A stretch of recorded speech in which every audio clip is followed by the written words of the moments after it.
Bernard de Montréal. La genèse du réel. Chapitre 39. La perturbation de la conscience des nations. La fin du cycle mettra un terme à la perpétuation des forces. Le pouvoir de celles-ci s'est tellement élevé au-dessus du bien-être des masses que la valeur fondamentale de la civilisation est devenue une valeur marchande qui se traite d'après le pouvoir dont disposent ces forces pour maintenir de leur contrôle selon le degré d'évolution de leurs sphères respectives. Même si les gouvernements sont élus pour gouverner, les forces inconscientes et puissantes qui se répercutent sur l'organisation et l'ordre des nations sont devenues, avec le développement de leur pouvoir marginal et hermétique, des instruments didactiques à l'intention des dirigeants. Ces derniers ne sont plus capables de diriger les nations selon les principes qui servent l'intérêt réel des peuples. À cause de cette situation qui prévaut dans le monde, l'humanité sera soumise à des expériences pénétrantes qui résulteront de la tension créée par ces forces parasociales dont l'emprise sur l'involution peut être associée à une forme d'hermétisme nuisible.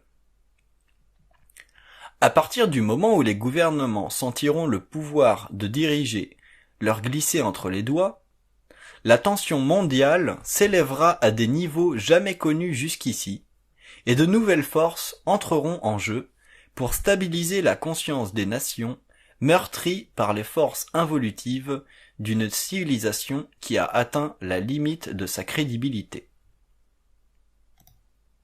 La perturbation des consciences nationales aiguisera le sens de la solidarité des hommes, depuis toujours menacée par les divisions sectaires et idéologiques. L'humanité a grand besoin de solidarité et d'harmonie pour élever sa conscience au cours des générations prochaines. Elle a besoin d'être sécurisée à l'échelle mondiale contre une plus grande menace psychologique qu'elle connaîtra lorsque la Terre sera mise en quarantaine par les forces d'un ordre nouveau venu de l'espace. Tant que les peuples n'auront pas vécu cette grande perturbation, qui secouera la conscience et inquiétera ceux qui gouvernent, la Terre n'aura pas connu son initiation planétaire, et l'ordre nouveau ne pourra être établi. L'humanité vivra une initiation qui transformera sa conscience et changera à tout jamais sa vision de la vie planétaire.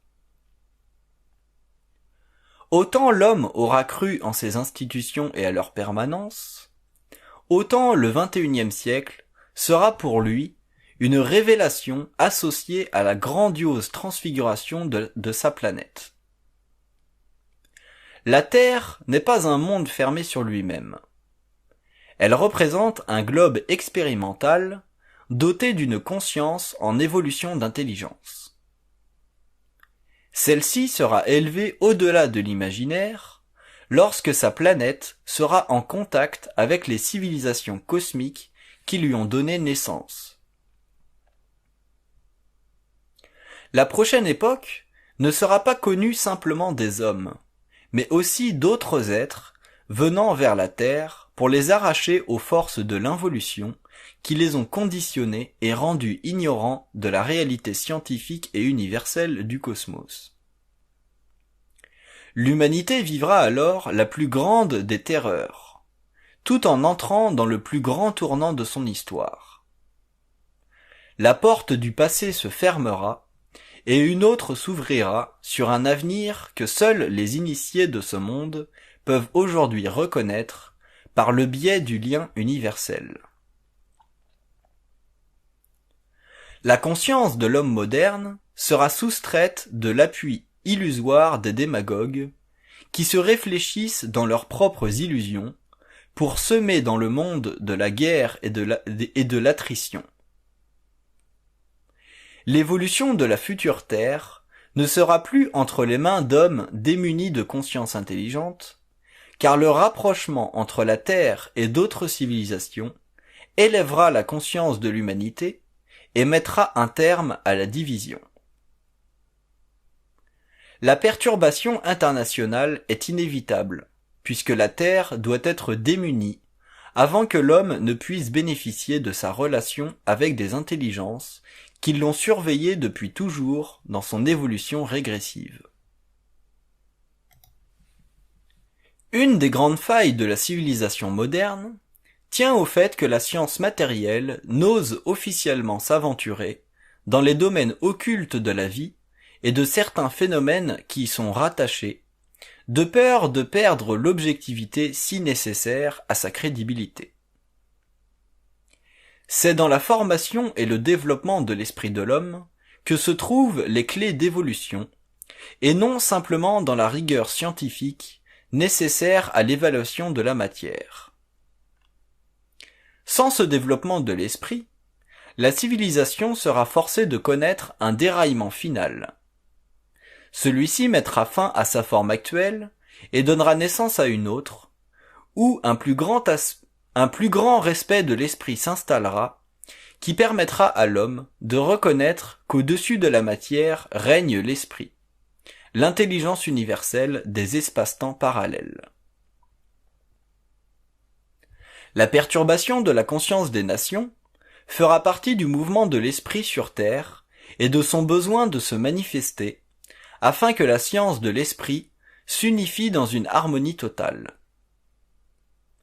Tant que ceci ne sera pas établi, les hommes seront forcés de développer la maturité nécessaire pour ne pas jouer les dieux sans intelligence créative. La fin du cycle verra se produire une inévitable confrontation entre l'homme et sa science, rigoureuse mais sans esprit. Le prix à payer sera élevé, car les hommes ne peuvent pas échapper aux lois de l'intelligence en évolution. Ceux qui ont étudié sérieusement les grandes prophéties des siècles savent que des êtres ont vu, par le passé, ce que l'homme moderne subit et subira. Cette simple observation, sans rigueur scientifique mais pleine d'esprit, suffirait à faire réfléchir tout homme qui ne craindrait pas de regarder la vie en face, à commencer par sa propre vie. Les siècles à venir seront beaucoup plus clairvoyants que les siècles passés. Les hommes nouveaux bénéficieront d'une voyance extraordinaire, car leur esprit aura été élevé en vibration, donc en puissance de pénétration et de compréhension. Chez l'homme moderne, le manque d'esprit ou de lumière est tellement avancé que seul un choc mondial pourra récupérer une partie de l'humanité pour que la totalité ne s'éteigne pas dans un chaos sans précédent. L'humanité est à l'âge du feu, et le feu ne peut être que maudit lorsque son usage ne convient plus aux lois de l'intelligence libre et créative. Si la Terre doit renier son passé, elle le fera à cause de son agressivité à l'égard de tout ce qui est noble et grand.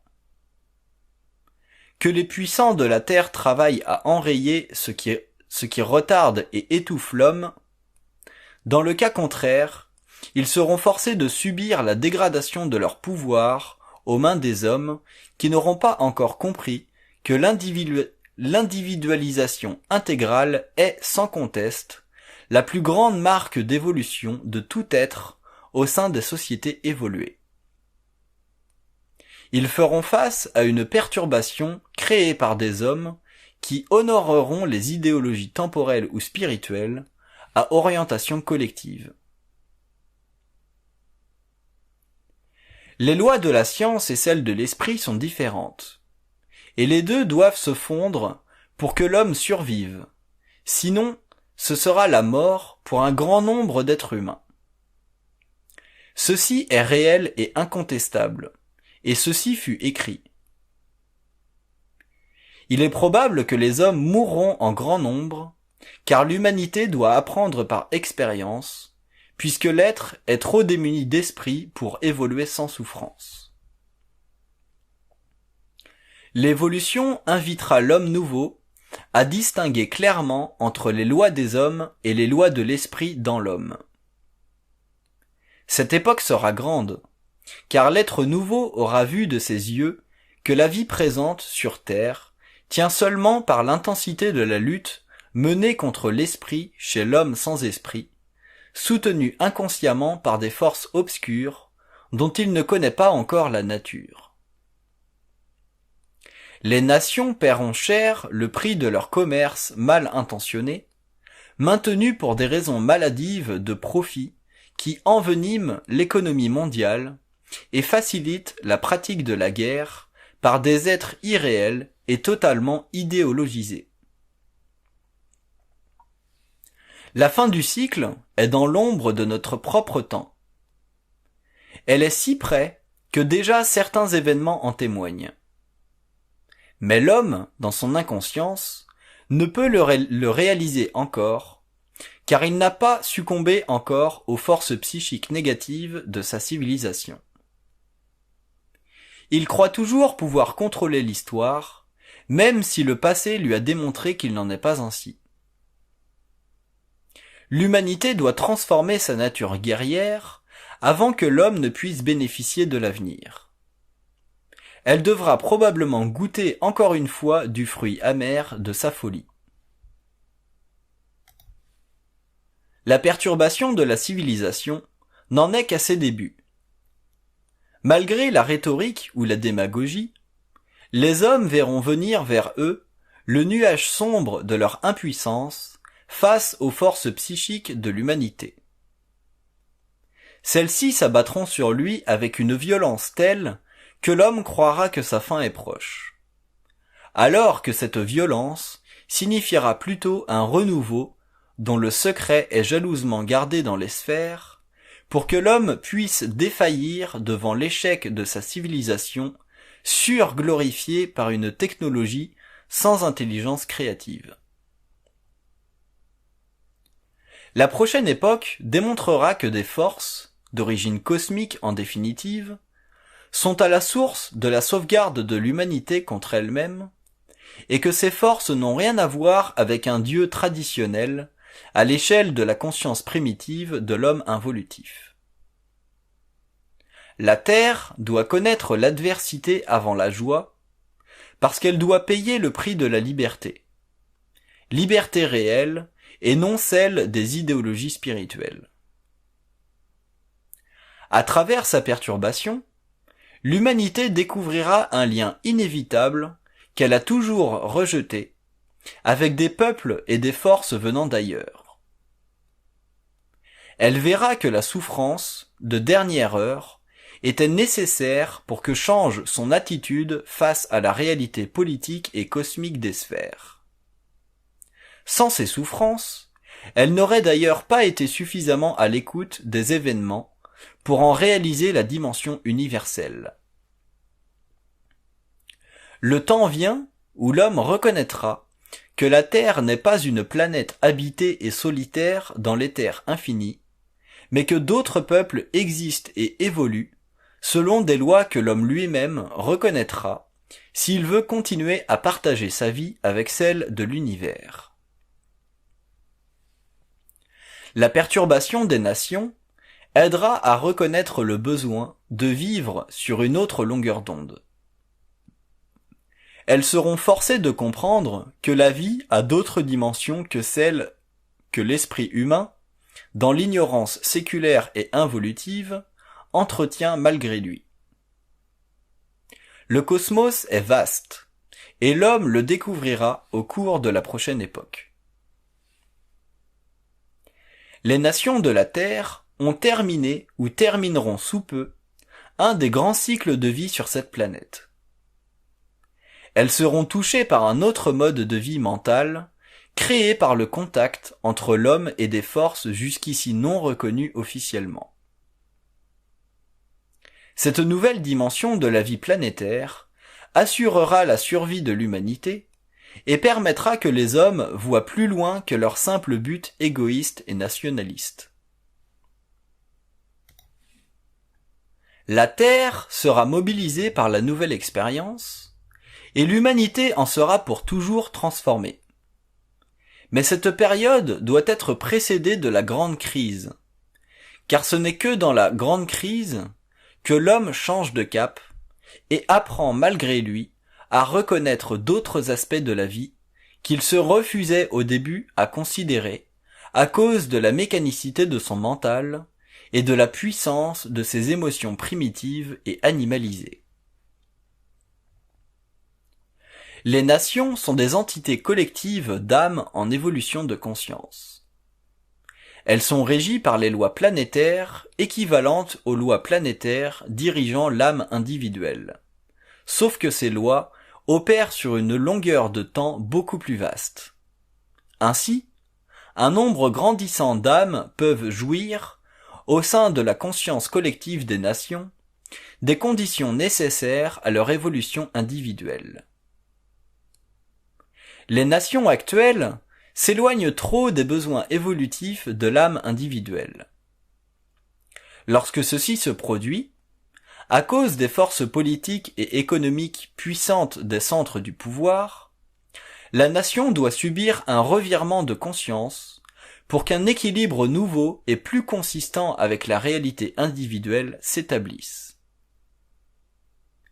Voilà pourquoi les nations, au cours des prochaines générations, connaîtront de grandes perturbations, alors que les forces psychiques individuelles se confronteront aux forces mécaniques de la civilisation. Même si les peuples doivent être guidés dans leur évolution à partir de la tête, cette dernière ne peut trop s'éloigner en esprit de l'esprit du peuple, car les forces en gestion de la conscience des individus fermenteront jusqu'à ce que le peuple et la nation soient unifiés. Lorsqu'un peuple n'est plus la nation à laquelle il appartient psychiquement, cette dernière doit se transformer.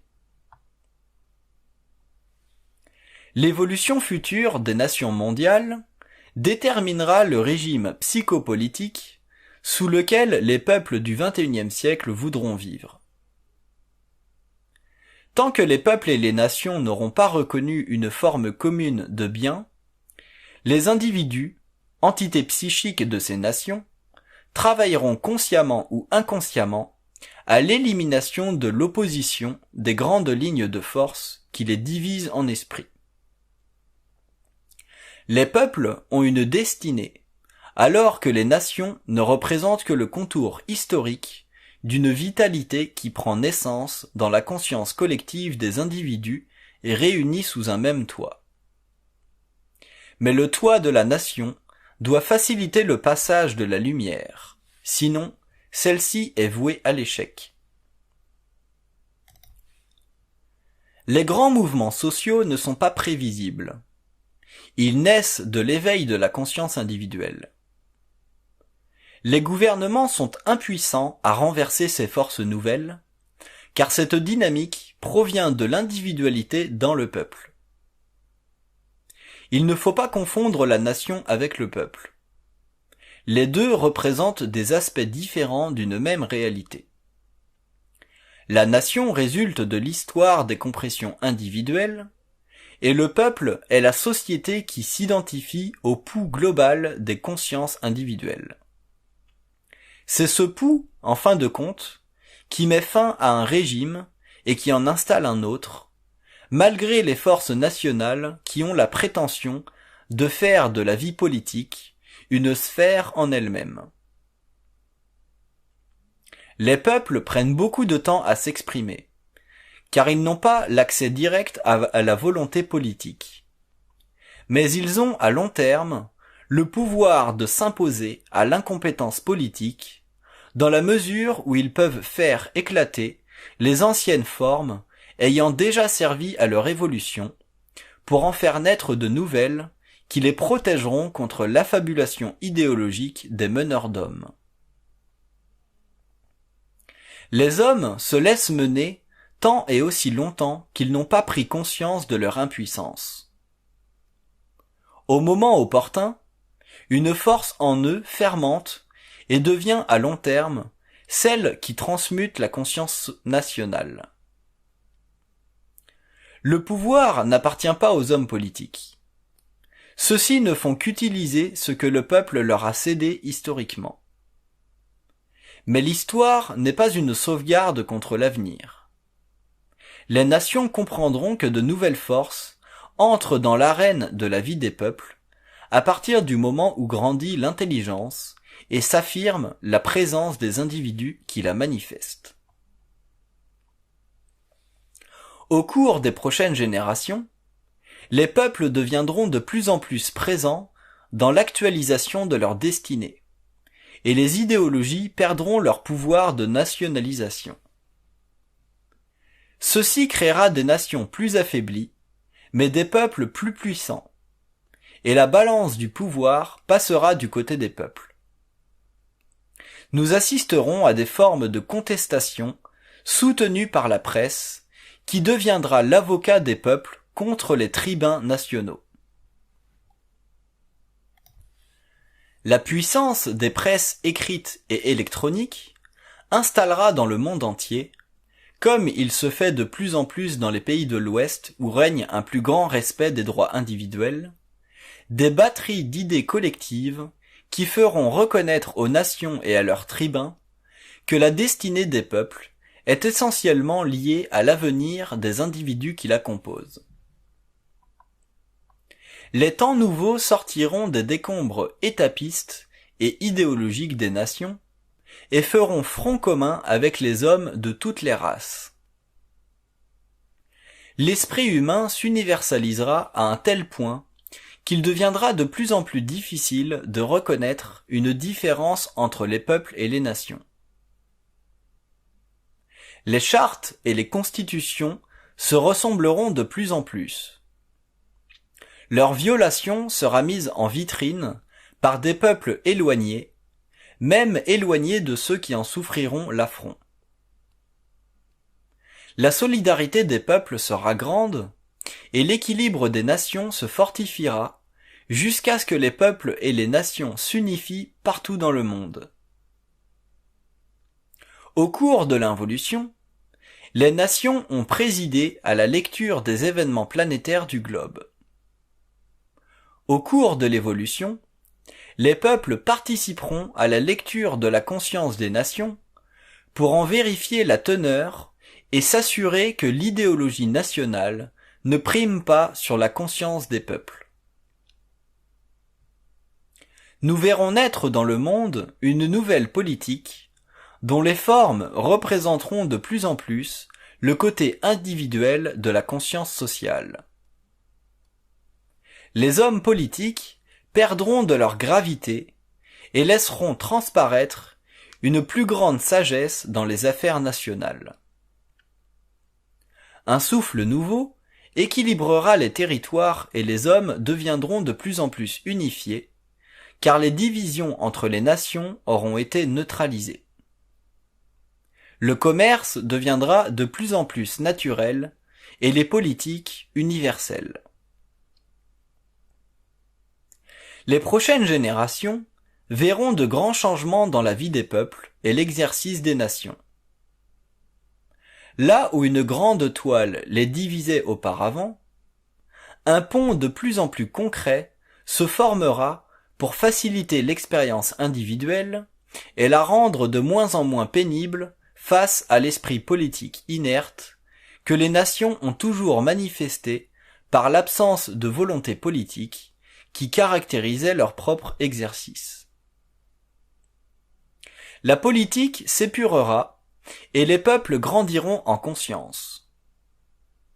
Les individus auront progressivement plus de place dans la gestion publique des idées et celles-ci répondront avec une meilleure précision aux besoins des peuples. Les idéologies cesseront d'écraser la volonté individuelle des êtres composant la grande conscience sociale. Les nations lutteront farouchement pour le maintien de leurs valeurs historiques. Cette illusion sera fracassée par la grande souffrance des peuples et des individus, ces âmes en évolution de conscience sur une planète en voie d'épuration.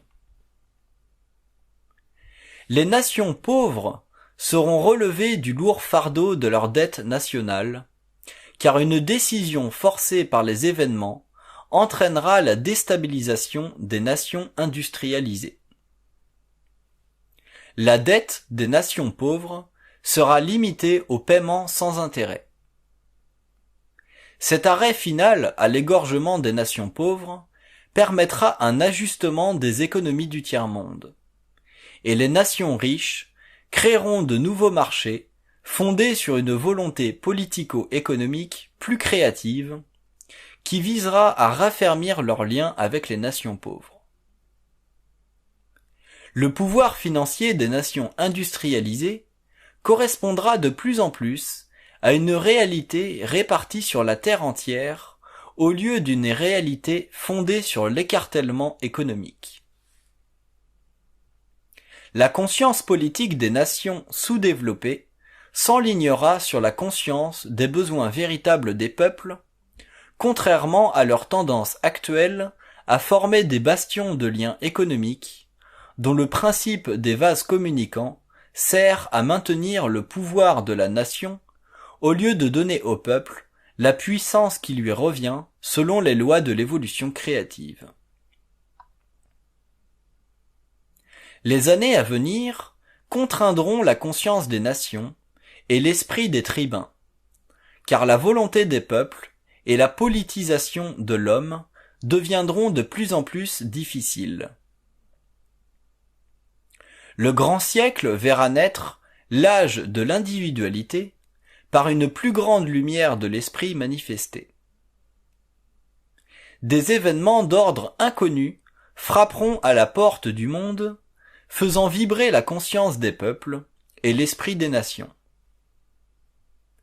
Ils forgeront une nouvelle vision de l'évolution de la Terre, de ses territoires constitués en nations et de ses peuples, l'unique richesse de la vie consciente en évolution systémique.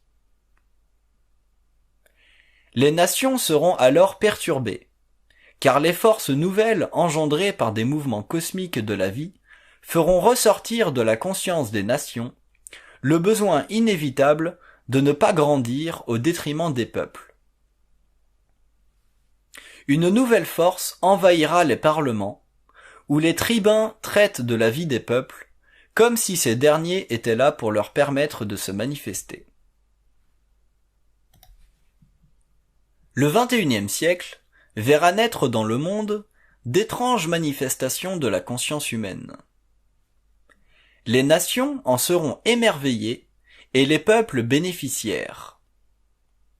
Ces événements nouveaux feront scintiller dans la vie de l'homme le rayon d'un espoir nouveau dont il ne comprendra pas les dimensions, mais qui lui servira de guide pour l'avenir de sa race. Ces événements glorifieront l'homme tout en signalant aux forces de l'involution que des grandes luttes pour le pouvoir de la lumière sur le globe sont en gestation. Les hommes politiques auront alors conscience que les peuples sont plus importants que les nations et que ces dernières doivent céder leur place dans la chaîne des événements futurs à la volonté de ceux qui en constituent l'âme, sinon l'esprit.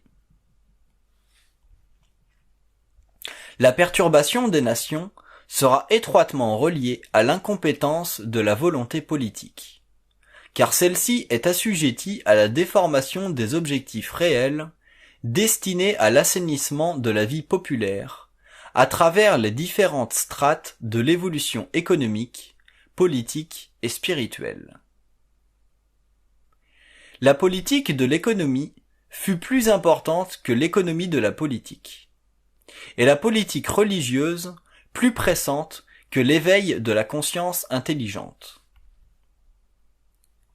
Cette intransigeance forcera les nations à édifier au nom du pouvoir une effigie essentiellement anti-homme et anti-vie.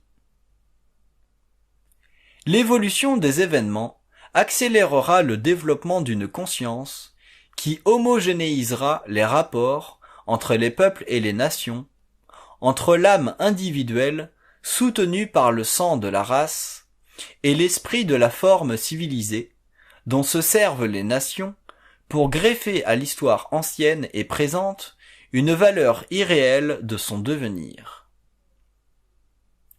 L'histoire a toujours servi de toile de fond au tableau de l'involution.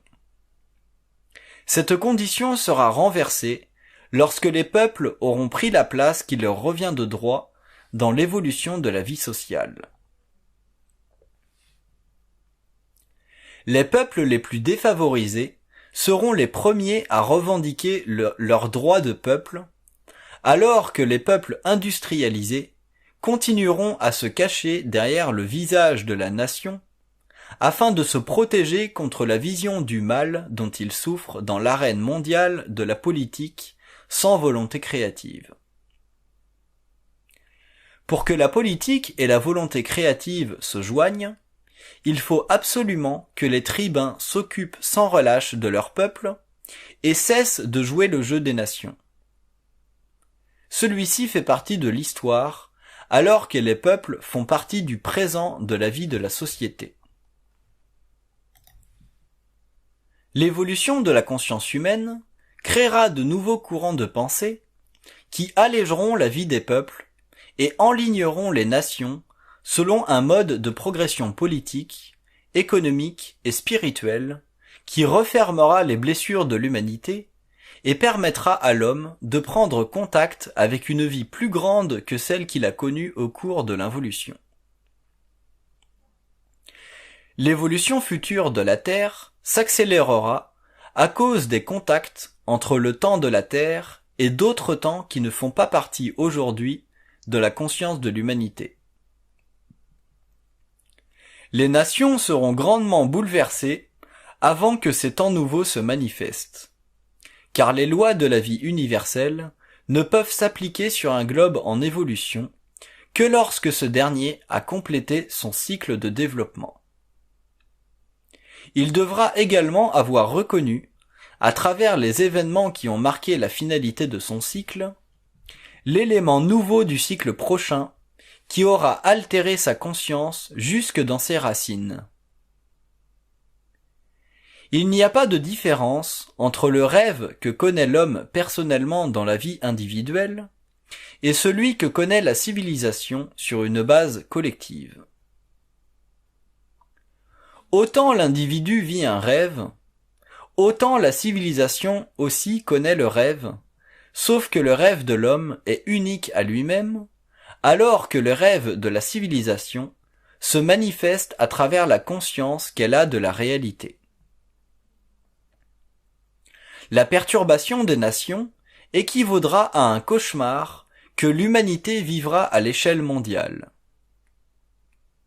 Lorsqu'elle sera sortie du cauchemar, l'humanité verra l'homme basculer dans un autre temps, d'où il provient originalement, mais aussi d'où il avait basculé dans l'inconscience de la matière. Dans le temps nouveau, il se libérera de l'inconscience de la matière pour retourner à l'esprit dans sa forme atomisée, vers des univers parallèles appartenant à sa réalité cosmique et intégrale. La perturbation des nations se situera dans un temps où l'homme sentira que des événements majeurs et non contrôlables déchireront leurs forces. Ces événements prendront une grande ampleur à travers les médias d'information. Leur amplitude créera dans la conscience des masses un esprit de fin des temps, alors qu'il ne représentera qu'un nouvel avenir pour l'homme. Les masses sont lentes à comprendre la dimension réelle des événements et, dans le cas d'événements majeurs hors du contrôle des gouvernements, elles seront obligées de réaliser qu'un temps nouveau est arrivé. L'homme moderne est rendu à un niveau d'évolution technique dépassant sa capacité mentale de l'intégrer. Une trop grande avalanche de force, d'influence et de courants agresse son esprit. Il ne pourra indéfiniment supporter le lourd fardeau psychique et psychologique que lui impose de jour en jour et d'heure en heure sa civilisation mécanisée à l'extrême. L'homme est un être d'esprit, et, dans la mesure où il sent l'esprit disparaître de la civilisation, pour être remplacé par la mécanisation de l'information au profit du pouvoir, il devient de plus en plus insécurisé par l'insignifiance de sa vie. Le pourcentage d'hommes vivant de leur esprit et de leur créativité est trop réduit pour que l'humanité en général puisse supporter indéfiniment le mouvement que crée l'intelligence inconsciente de l'homme moderne. Celui-ci engendre une véritable nausée d'activité dans un monde qui s'oppose à la réalité sereine que recherche l'esprit humain, empoisonné par des impressions nées de sa lutte pour la survie. La civilisation sera perturbée dans ses fondations à une profondeur dépassant son imagination, car l'homme ne sait pas reconnaître ce qui sous-tend sa réalité. Il ne fait qu'étudier de façon mécanique les événements, sans pouvoir relever le défi réel qu'il lui crée. Il traite les événements de la Terre comme s'ils faisaient partie d'un scénario à la mesure de son intelligence, alors qu'il mène graduellement l'humanité vers un cul-de-sac dont elle ne peut reconnaître les signes avant-coureurs. La civilisation ne peut être dissociée de la conscience de ses membres. Si les hommes individuellement sont inconscients, la civilisation doit l'être aussi. À partir de ce principe, seule une poignée d'hommes sur le globe sera en mesure d'évaluer avec intelligence ce qui se passera au-delà des voiles de la réalité planétaire. Ils auront déjà compris qu'un temps nouveau se fixe dans la conscience terrestre et qu'ils ne font plus partie de l'ère moderne. En servant de pont entre le passé et l'avenir, ils permettront que l'humanité continue son évolution sur une base nouvelle, dont les données ne feront plus partie de la façon de penser et de vivre actuelle. La vie de l'homme dépasse les conditions purement matérielles de sa conscience subjective. Elle se fondra avec d'autres niveaux de conscience lorsque la vie présente aura atteint la finalité cyclique de son rôle historico-cosmique. L'homme n'est pas sur Terre pour simplement vivre et mourir, mais pour passer à un autre stade d'évolution où la mort n'existe plus. Les forces qui établiront cette condition nouvelle de l'évolution seront d'une puissance tellement grande que l'humanité actuelle et ses nations en seront totalement renversées. Les forces psychiques de l'homme sont plus grandes que toutes les forces mécaniques des nations réunies. Il est superflu d'évaluer le pouvoir de la conscience humaine, libérée de son corps matériel et de ses sens, lorsque les conditions pour une telle manifestation de la conscience sont enfin parvenues à s'établir sur un globe en évolution de conscience et de science. Les prochaines générations connaîtront le miracle de la science, un peu comme l'homme d'aujourd'hui a découvert le miracle de la construction mécanique et électrique lors de l'avènement de la science moderne. Les nations de la Terre ne pourront se dissocier des forces psychiques de l'homme lorsque ce dernier se fondra avec des plans de vie inconnus des masses d'aujourd'hui. La vie des peuples a profondément été altérée depuis l'avènement de la technologie. Elle le sera encore plus lorsqu'elle fera face à l'exercice des forces psychiques qui émanent des mondes parallèles. Ceux-ci font partie de la réalité physique de la Terre sur un autre plan, et ils se matérialiseront sur le globe lorsque l'homme lui-même aura pris conscience de sa destinée.